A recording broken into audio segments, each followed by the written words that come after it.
কথা দিয়ে যে মানুষ হত্যা করে সেই মানুষের থেকে দূরত্ব বজায় রাখাই শ্রেয়। কথা দিয়ে হত্যা করা। কিছু কিছু মানুষ থাকে আমাদের জীবনে, যাদের কথা আমাদের জীবনে পজিটিভিটি নিয়ে আসে, যাদের কথা শুনে আমরা পজিটিভ এনার্জিটাকে বৃদ্ধি করতে পারি। কিছু মানুষ থাকে যারা নেগেটিভ আলোচনা করে, ডিমোটিভেট করে, এবং তাদের কথা শুনে আমরা নেগেটিভিটিটা ফিল করি এবং আমাদের চিন্তাধারাও নেগেটিভ হয়ে যায়। আর কিছু মানুষ থাকে যে আমাদের ভেতরের আত্মবিশ্বাসটাই মেরে ফেলে, এত নেগেটিভ কথাবার্তা বলে যা লিটারালি আমাদের ভেতরকার আত্মবিশ্বাসটাকে আত্মহত্যা করতে বাধ্য করে, এবং আমরা কোথাও না কোথাও গিয়ে এটা ফিল করি যে আমরা সত্যিই এটা করতে পারবো না। তাই বন্ধুবান্ধব দেখে শুনে করাই ভালো। যার কাছ থেকে পজিটিভিটি পাবো, যার কাছ থেকে পজিটিভ চিন্তা পাবো এবং যার কাছ থেকে নিজেকে তুলে ধরবার মতো ক্ষমতা বা আত্মবিশ্বাস অর্জন করতে পারবো, সেই রকম বন্ধুদের সাথে থাকাই কিন্তু বুদ্ধিমানের কাজ। Hello everyone, this is Ivy. Welcome back to my channel. Isha's ডায়েরিজের একটা নতুন সকালে তোমাদের সকলকে ওয়ার্ম ওয়েলকাম জানাই। আমাদের সবারই কিছু না কিছু বন্ধু থাকে, কারোর বেশি বন্ধু থাকে, কারোর কম বন্ধু থাকে, কিন্তু সেই বন্ধুত্ব সার্কেলে কি আলোচনা হচ্ছে সেটা ম্যাটার করে আমাদের জীবনে পজিটিভ থাকা বা নেগেটিভ থাকার উপর।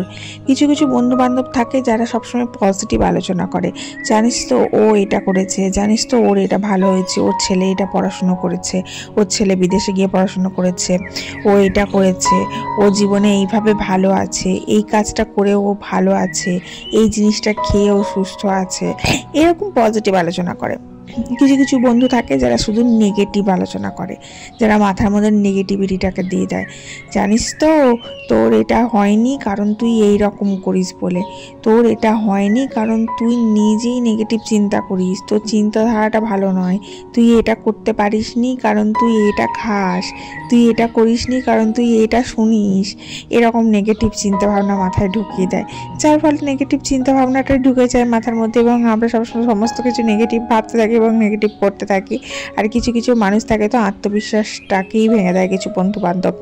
তুই করবি কি করে, তোর বাবার তো পয়সা নেই, তুই করবি কি করে, তোর তো নিজের বুদ্ধি নেই, তুই করবি কি করে এই কাজটা, তোর দ্বারা এটা হবে না, তুই এটা করবি কি করে, তুই তো ওর মতো আত্মবিশ্বাসী না, তুই এটা করবি কি করে, তুই তো তোর মতো মডার্ন না, তুই করবি কি করে, তুই তো কথাই বলতে পারিস না, এইগুলো বলে মাথার মধ্যে এমন ঢুকিয়ে দেয় যে ভেতরকার আত্মবিশ্বাসটা লিটারালি আত্মহত্যা করে। তাই জীবনে বন্ধু কটা আছে সেটা ইম্পর্টেন্ট নয়, কীরকম বন্ধু আছে সেটা ইম্পর্টেন্ট। থাক না একটা বা দুটো বন্ধু, কিন্তু সেই বন্ধুটা যেন আমার আত্মবিশ্বাসটাকে বজায় রাখতে বা বাড়াতে সাহায্য করে, আমার মধ্যে পজিটিভিটিটাকে আনতে সাহায্য করে। সুতরাং বন্ধুর নির্বাচনটা খুব ভালোভাবে মাথা দিয়ে ভেবে করাটাই ভালো, যার তার সাথে বন্ধুত্ব করাটা কিন্তু ঠিক নয়।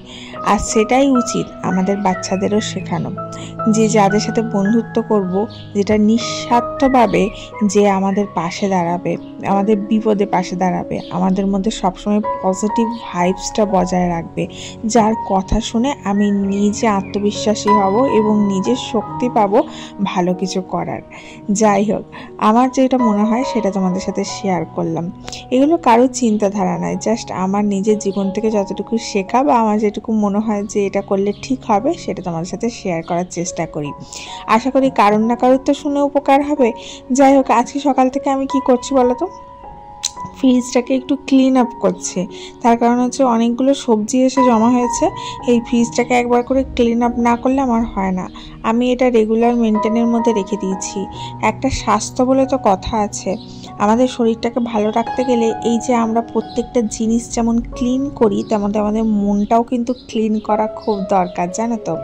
মনটা ভালো থাকলে কিন্তু শরীরটাও ভালো থাকে, আর মনটা খারাপ থাকলে কিন্তু শরীরটাও খারাপ হয়। কিছু কিছু অভ্যেস আমাদেরকে ভালো করতে সাহায্য করে বা ভালো থাকতে সাহায্য করে, আর কিছু কিছু অভ্যেস আমরা আমাদের কাজের দ্বারা এমন করে ফেলি যেগুলোকে চেঞ্জ তো করতেই পারি না, উপরন্তু আমাদের খারাপ ছাড়া ভালো হয় না।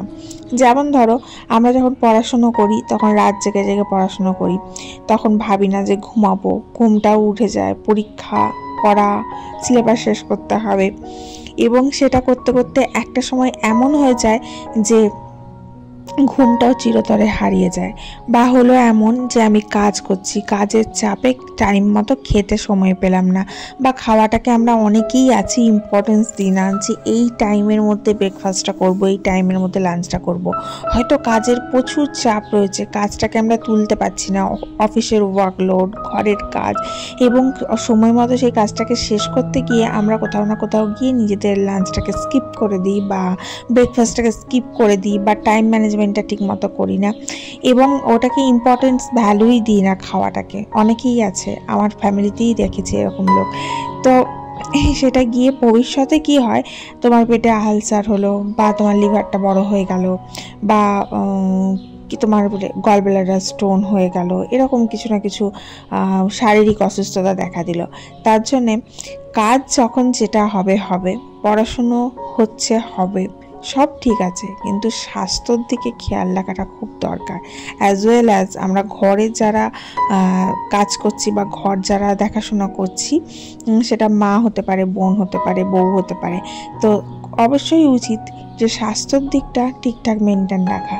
তার জন্যেই সপ্তাহে যখনই একবার করে সবজি আসছে, তখন একবার করে গোটা সপ্তাহে একবার করে গোটা ফ্রিজটাকে ক্লিন আপ করা কিন্তু খুব বেশি নেসেসিটি। কারণ ফ্রিজের মধ্যে ছোটো খাটো পোকামাকড় অনেক কিছু কিন্তু চলে আসে সবজির দ্বারা। যতই তুমি সবজি ধুয়ে রাখো, পোকামাকড় ঠিক চলে আসে, এবং সেগুলো আস্তে আস্তে গিয়ে অন্য খাবারের মধ্যে মিশে যেতে পারে। তার জন্যে স্বাস্থ্যটাকে ঠিক রাখার জন্যে ক্লিনলিনেস ইজ ভেরি ইম্পর্ট্যান্ট, এটা আমার মনে হয়। তার জন্য আমি এগুলো মেনটেন করার চেষ্টা করি। আর যেটা বললাম, যতই কাজের চাপ থাকুক, এবং যতই পড়াশোনার চাপ থাকুক, এবং যতই স্ট্রেস থাকুক, আর যতই ঘরের কাজ টাইমে শেষ করতে হবে, টাইমে ভাত দিতে হবে, এই ব্যাপারটা থাকুক, নিজের শরীরের খেয়াল নিজেকে রাখতে হবে, এবং সেটা সব থেকে বেশি ইম্পর্ট্যান্ট। নিজেকে সময় মতো খাওয়া, নিজেকে ভালো রাখা, এটা সব থেকে বেশি ইম্পর্ট্যান্ট। কারণ শরীর একবার ভেঙে গেলে সেটা কিন্তু আর গড়তে পারবে না। কাজ শেষ না হলে দুটো গাল খেয়েও কাজটা কমপ্লিট করতে পারবে, কিন্তু শরীর ভেঙে গেলে কোনোভাবেই শরীরটা কিন্তু আর তুমি দাঁড় করাতে পারবে না। একটা সময় আসবে তুমি রাত জেগে জেগে পড়াশুনো করছো, নিয়ে হয়তো চাকরি পেয়ে গেলে, কিন্তু সেই যে রাত জাগা তোমার অভ্যেসটা, সেই যে না ঘুমানোর অভ্যেসটা, সেটা এমন থেকে যাবে যে তুমি তখন চাকরি পাওয়ার পরে তোমার চোখে ঘুম আসবে না। তার জন্যে সময় মতো খাও, সময় মতো ঘুমাও, এবং সময় মতোই কাজ বা পড়াশুনো করো, যাতে করে সময়টা ঠিকঠাক মতো মেনটেন থাকে এবং স্বাস্থ্যটা ধরে রাখা যায়। কি বুঝলে কিছু বোঝোনি? বুঝাবো। বুঝতে গেলে সাবস্ক্রাইব করে রাখতে হবে, এবং আমার সাথে রেখে চলতে হবে। প্রতিদিন ভিডিওগুলো দেখবে, তাহলে ঠিক বুঝে যাবে। আর একটা কাজ করো, ঝটাপট দেখি ভিডিওটাতে একটা লাইক করে ভিডিওটা একটু শেয়ার করে দাও বন্ধু বান্ধবের সাথে। হ্যাঁ, তোমার যেটা হোয়াটসঅ্যাপ গ্রুপ আছে, তোমার যে বন্ধুগুলো হোয়াটসঅ্যাপে চিটচ্যাট করো প্রতিদিন, হ্যাঁ, ওদের সাথে একটু শেয়ার করে দাও, আর একটু লাইক করে দাও, আর চ্যানেলটা সাবস্ক্রাইব করে রাখো। আমার ভিডিও প্রতিদিন দেখবে। আমার ভিডিও প্রতিদিন দেখলে তোমার দেখবে জীবনে পজিটিভ ছাড়া নেগেটিভ কিচ্ছু হবে না। You go positive, you stay positive, you be positive with me. It's Isa's Diaries. Love you guys. আর আজকে আমি এখন কি করছি বলো তো, মাথার মধ্যে একটু অয়েল ম্যাসাজ করছি। ওয়েদারটা দেখেছো তো, so romantic, so cold weather in this may season. মানে ভাবা যায় মে মাসের গরমেও, পচা গরমে এত সুন্দর একটা ঠান্ডা ঠান্ডা ওয়েদার। ইয়েস, তার কারণ হচ্ছে লিটারালি বরফ পড়ছে, সিকিমে বরফ পড়ছে, ছাঙ্গুলেকে বরফ পড়ছে, ইভেন তো শুনলাম দার্জিলিংয়েও নাকি ওয়েদার প্রচুর ঠান্ডা, বরফ পড়ছে। তার জন্য আমাদের এখানেও ওয়েদারটা ভীষণ ঠান্ডা হয়ে আছে। তার জন্য ভাবলাম আজকে মাথাটা একটু শ্যাম্পু দিই, এবং তার আগে একটু হট অয়েল ম্যাসাজ করে নিই, যেটা আমি ঘরে বানাই। জাস্ট সেই অয়েলটা বানিয়েছিলাম পেঁয়াজের রস দিয়ে, অ্যান্ড সেটা দিয়ে ভালোভাবে ম্যাসাজ করে বিভিন্ন কাজকর্ম করি, এবং তারপরে মাথাটা ভালোভাবে ওয়াশ করে চলে এসেছি। আর ক্লিন মাথা, মানে ক্লিন চুল যখন থাকে, চুলটা কতটা বেশি অ্যাট্রাকটিভ লাগে, আর কতটা বেশি গ্লসি আর ম্যানেজেবল থাকে যে কি বলবো, ভীষণ ভালো লাগে। বাট কি করব, প্রতিদিন চুল চান করলে তো চুল শোকায় না, তার জন্য প্রতিদিন চান করতে পারি না। আর প্রতিদিন চান করলে চুলটা ভালোও থাকে না, তার জন্য আমি প্রতিদিন চান করি না। আমরা মেয়েরা যেটা আমাদের বেশি চুল থাকে, তাই প্রতিদিন চান না করাই ভালো মাথায়। ছোট বাচ্চাদের অবশ্য প্রতিদিনই করতে হয়, না হলে গাটা গরম হয়ে যায়, তার জন্য আমার মেয়েকে আমি প্রতিদিন করাই। যাই হোক, লাঞ্চে কি বানিয়েছিলাম দেখো, লাঞ্চে আজকে পকোড়া বানিয়েছিলাম, জানো তো। এই পকোড়া হচ্ছে মাছের তেল দিয়ে করা পকোড়া, আর তার সাথে আলু মাখা করেছিলাম। আলু মাখাটা কাঁচা তেল, কাঁচা পেঁয়াজ, কাঁচা লঙ্কা দিয়ে মাখা। আর এখানে মাছের তরকারি করেছিলাম, ইয়েস মাছের তরকারি, ঝোল নয় কিন্তু। এটা হচ্ছে ঝিঙে দিয়ে আলু দিয়ে মাছের তরকারি, আর দারুণ হয়েছিল খেতে, জাস্ট অসাম। আর এটা দিয়ে আজকে লাঞ্চ সারলাম। আর লাঞ্চে এসেন্সিয়াল যেগুলো থাকে সেগুলো তো ছিলই, যেমন দই খাই প্রতিদিন আমরা। দইটা ভীষণ উপকার, জানো তো।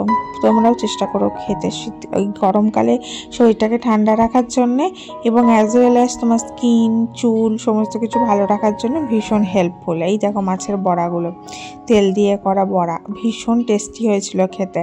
হাজব্যান্ড মশাই মাছের তেল একদমই খায় না, কিন্তু এই মাছের বড়াগুলো যে করেছি তেল দিয়ে, সে বুঝতেই পারেনি, খেয়ে নিয়েছি, জানো তো। আর এখন এই সিজনে আম উঠছে আস্তে আস্তে, আমটা আমার মেয়ের ভীষণ ফেভারিট, ওই জন্য আম নিয়ে আম কেটেছি আর চাটনি করেছি। আমের চাটনিটাও খাওয়ার চেষ্টা করি গরমে খেতে, শরীরটাকে ভালো রাখে। তাহলে আজ আসি, দেখা হচ্ছে কাল।